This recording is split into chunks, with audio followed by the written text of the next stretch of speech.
All right. Get it? Thank you. Yeah. I'll get it. Yeah, thanks. I hate to have you get off that cold chair. I just got it all warmed up. Yeah, really. Okay. So let's see. Yeah. So our warm-up questions are your name. I live at 775 Pine Street, Gold Hill, Colorado. And today's date is the 21st of November, Great. 2010. Thank you. Could you again say your name? My name is Boyd Brown. My name is Boyd Brown. Okay. Thank you. So, gosh, I'm sure you have a long and storied history about how long you've lived here and how many evacuations you've been through. But I'm going to skip right to this particular fire. Okay. You want to tell us about that day? Well, let's see. That day was the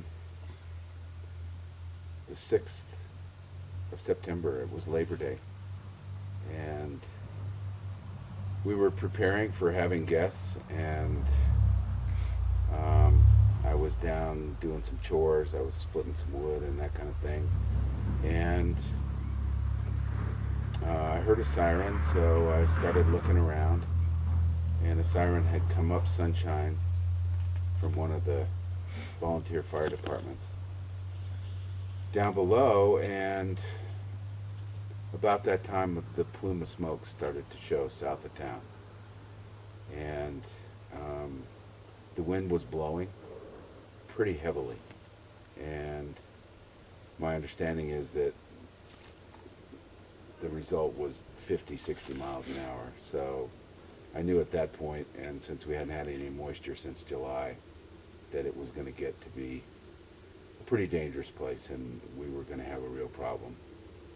And things just progressed from there. The plume of smoke came up out of 4 Mile Canyon. It started down near the town of Wall Street, and it came up, and the wind was blowing it, so it was headed right up the gulch towards Gold Hill. And so it came up Emerson Gulch and was just way out of control. So Yeah. So you're filming this? Okay, now I'm filming again. Could you just go back So a I few think to sentences? the fire chief. Yeah. yeah.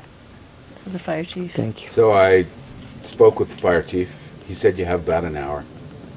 So I ran into the house and told the girls, my wife Johanna and my 2 daughters, that we should start our evacuation. And we'd been under threat several times, so we'd made a list and we had it in a particular safe box, and we knew what we needed to do.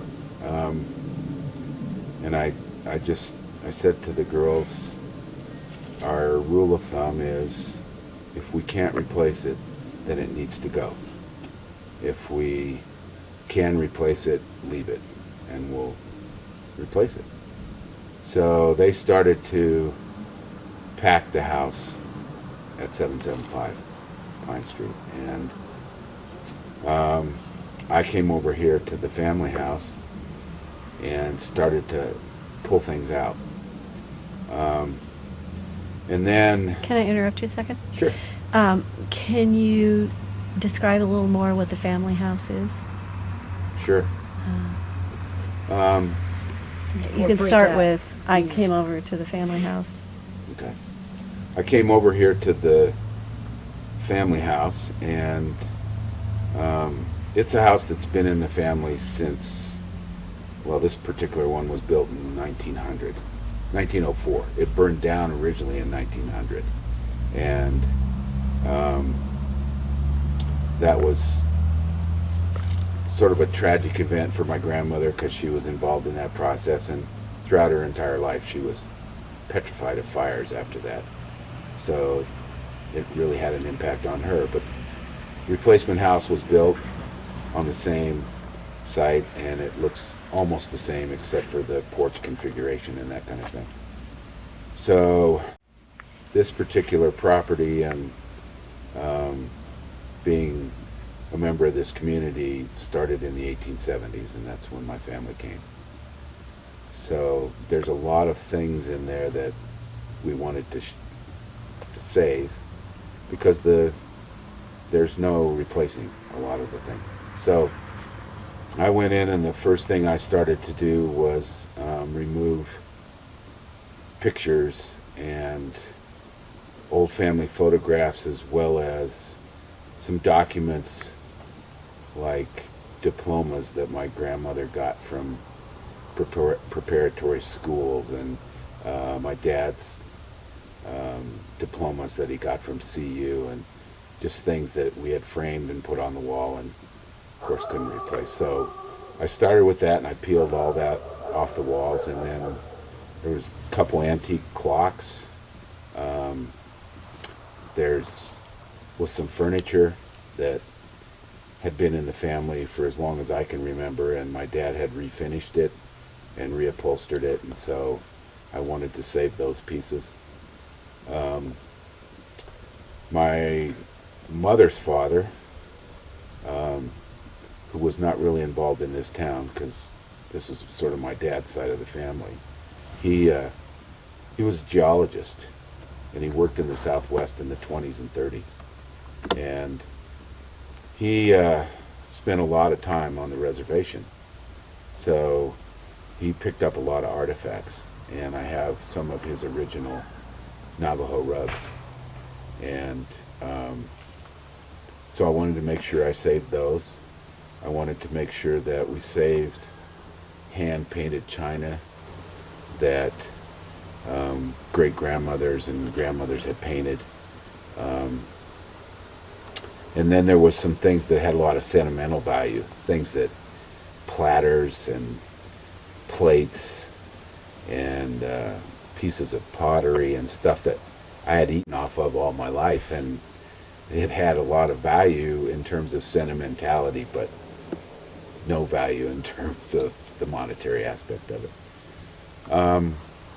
And then there were some other things that I grabbed that were valuable, like old fishing rods and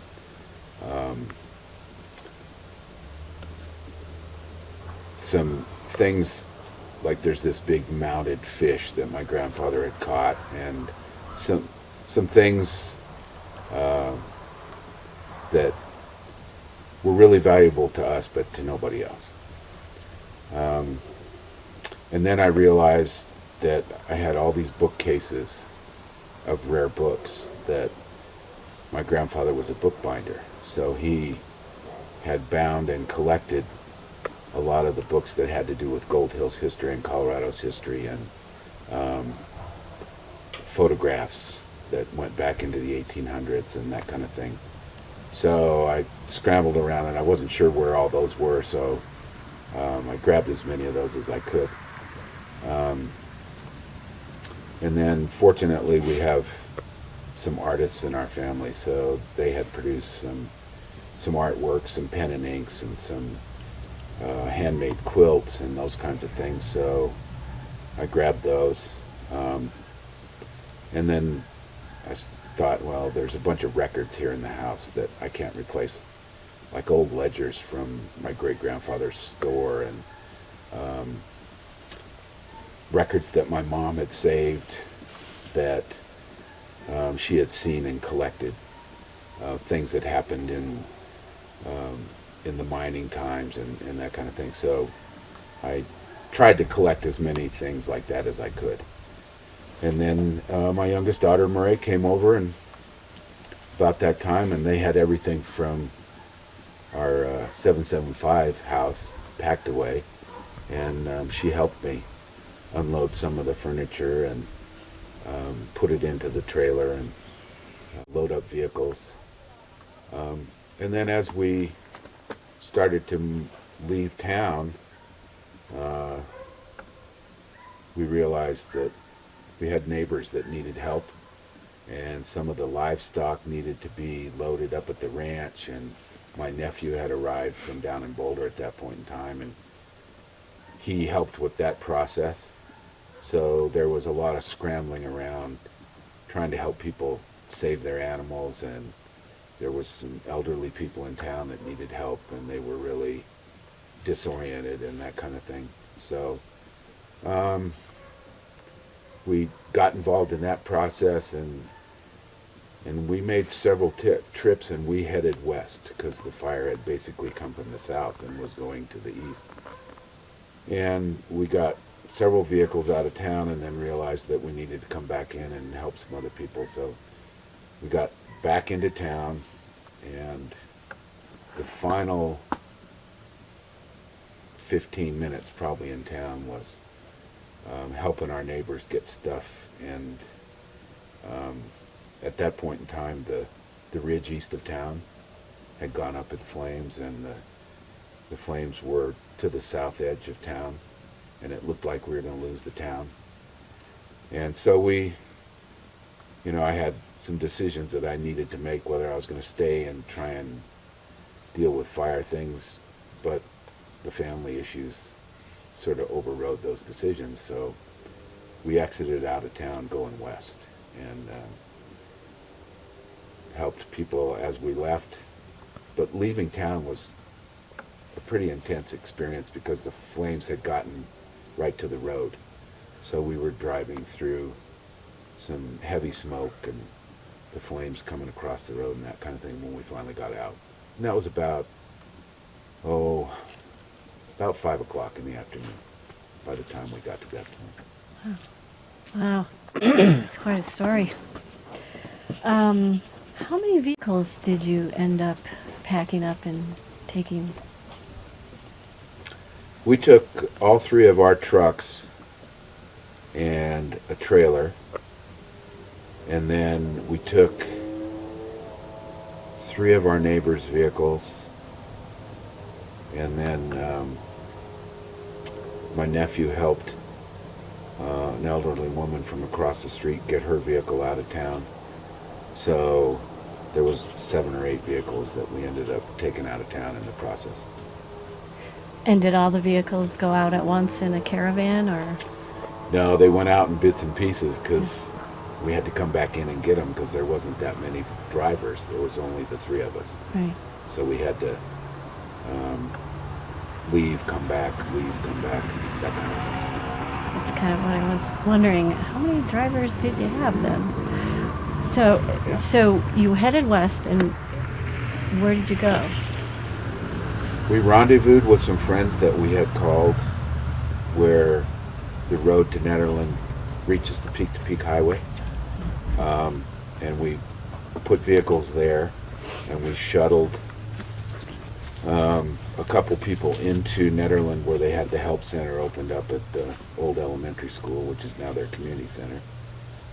And then we went back up to the intersection of the Gold Hill Road and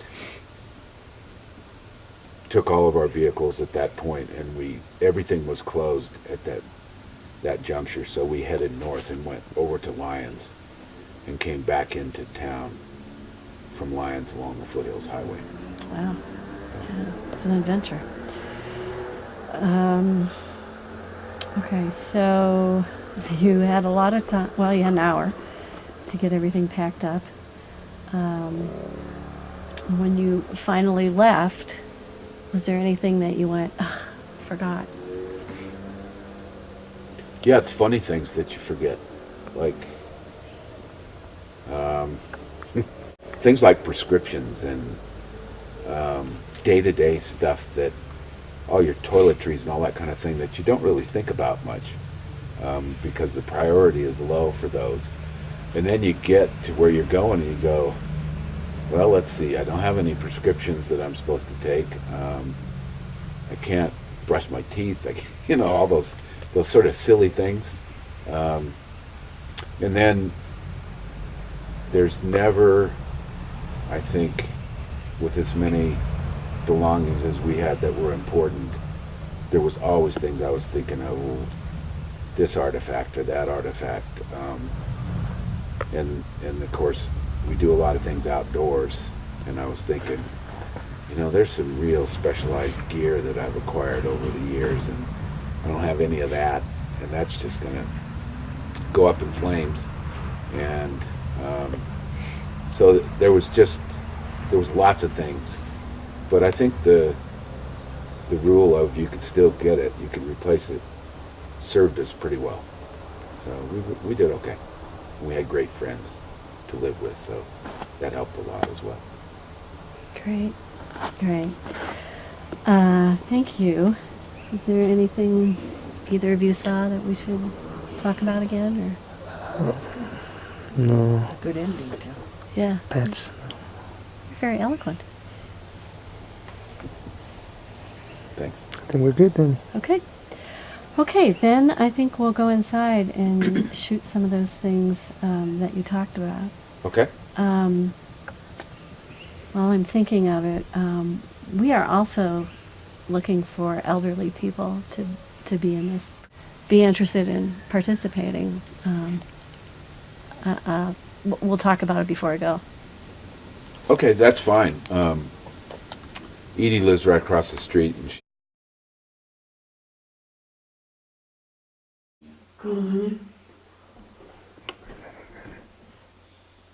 Yeah, and then just muscle it out. do you need more light? Alex, do No, you that's want good. light? Okay. Thank you. All right, I got it. Okay. Okay. Yeah.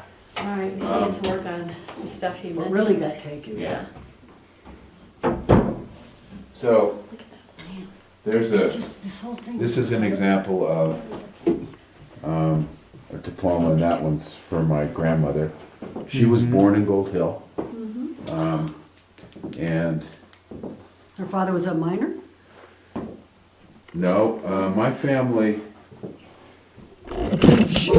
didn't work a whole lot in the mines. They owned the store, Oh, and so they were into the Merchants. mercantile Yeah. part of it. This rug this Some of the wonderful Navajo from knives. the res. often. Boy? Well, this one's 18. it's Ninety. 80 Was it? years old. 80 years. Yeah. Wow, look at the shape. I know. It feels. Do you touch it? Yeah. Yeah. When I was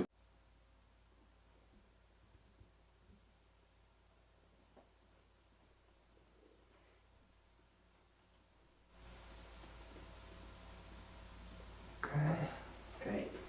yeah, I mentioned a couple antique clocks. Oh, there's one. This one came from my great aunt's house, and my mom had it, and she had it redone Really? to give to me, and so that one has a lot of. Antiques. This is Johanna's, who's my wife. That came from her godmother, and that's probably one of the most valuable pieces in the house. Is it? It's a hand painted Gorgeous. lens. Globe. And is this one of the pieces of art that? A fixture, and I think it's more one of those ones that has a sentimental value. Absolutely. Although I don't know Yeah, you don't know. the answer to that. Yeah, it looks like it's in great shape. Okay, so if you have to pick up, Brother was here, and he said, "I gotta get a picture of you guys. You look so much like." The old timers. Oh, it's wonderful. American Gothic almost. It's wonderful. Yeah, it's a great show. Well, I guess So if we we're, were on our way to. yeah, if we're gonna talk pottery, Okay. these are hand-painted pieces that were painted by my Aunt Edna, and, Okay, let's get a shot of you. okay, Just. I already did. Oh, You okay. got like hand grabbing it. Okay. Do you want him showing it? Yeah, we'll do that with another one. okay. Yeah. This one I value a lot, Okay, so you can just show that to the camera. Mm-hmm. Perfect. because this is You're in the my, shot. I am in the shot. Yeah. You wanna move that way or? Oh, sorry. Okay. Yeah. There we go. Thought I was Thank you, doing that. Marianne. so James Scott Brown Cool. and Elizabeth Irene Boyd, which is where my name comes from, are my grandparents, and they were born, All right. married March 11th, 1911. So this was their 50th anniversary when we had a party for them here. Oh, fun. And they had the plate made for that occasion. Wonderful, look at that. Shooting as well. These are just examples of handmade quilts that, and I'm not even sure who made this one, but. Sure.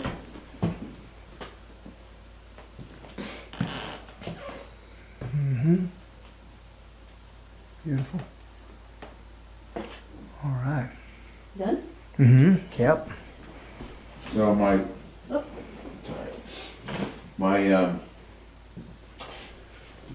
my niece is a quilter, and so they have all these quilts, and I think my sister, the ones that are her favorites, she takes those to their house when they leave and at the end of the summer, and then brings them.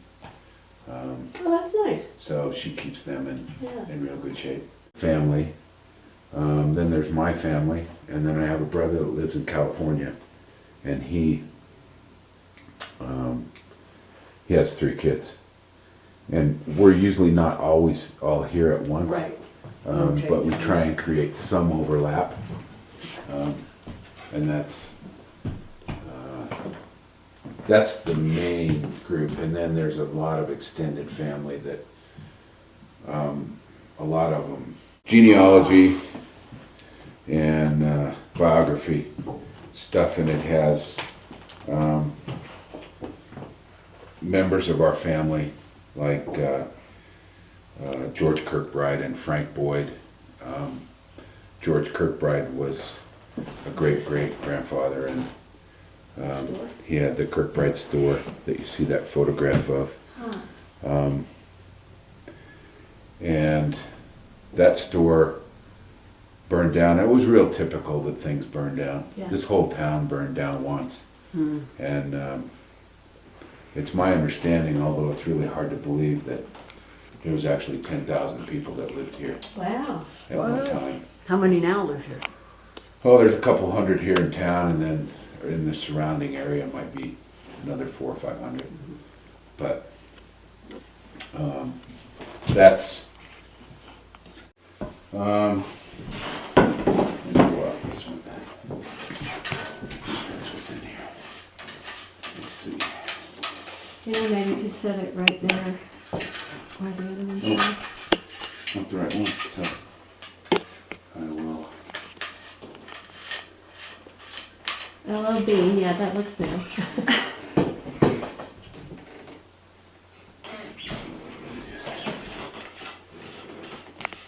You know, it's funny that my neighbor Yeah.